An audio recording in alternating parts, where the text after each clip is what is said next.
As a first-time mom, I know how difficult it is to return to work after maternity leave. But Nigeria's maternity leave law attempts to make it easier on new moms. The problem is, it doesn't apply to everyone. For women who work in the civil service, they are given up to 4 months of paid maternity leave. Fathers are also not left out.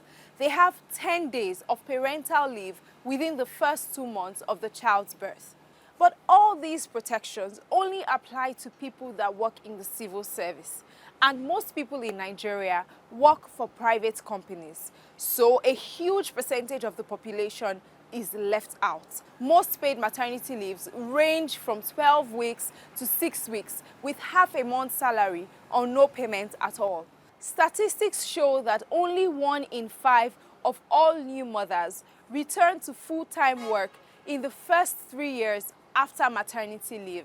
Many young mothers have to find alternatives like starting a small business just to help them balance caring for their little one and bringing in some income for their family. The Ugandan law gives mothers at least 3 months of maternity paid leave. But because most Ugandans work in the informal sector, many do not have formal job contracts. Now, this denies many mothers a chance to get maternity benefits. To most of them, missing work for even a day means loss of income. Some employers support mothers out of empathy and not necessarily entitlement. And when it comes to men, the law gives us at least 4 days. Paternity leave actually sounds a strange idea among many Ugandan men, be it employers or employees. I've spoken to some men who will not bother to apply for paternity benefits at all. But on the other hand, most working mothers say that after giving birth, they need as much time from work as possible.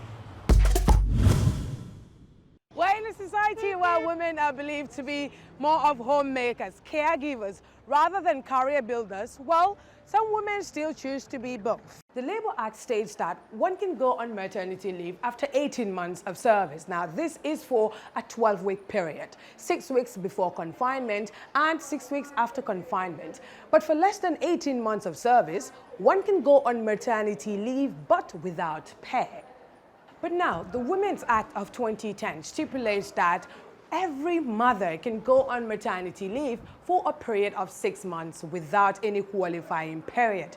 What that means is that one can take the maternity leave before they deliver or after they deliver, and on full basis of retaining their salary, their promotion, and every other benefit that comes with that. The issue of maternity leave is still an ongoing debate, despite the fact that the Women's Act of 2010 has made a progressive attempt by giving women more weeks to spend time with their babies. Some women are still saying that this is not enough. They would wish for more days, as there is no period designed for parental leave aside the 6 months period that's been designed for maternity leave. After exhausting that 6 months period, one cannot extend. Now that takes us to the conversation of women's agency and reproductive health rights, as what works for woman A might very much be different from what works for woman B.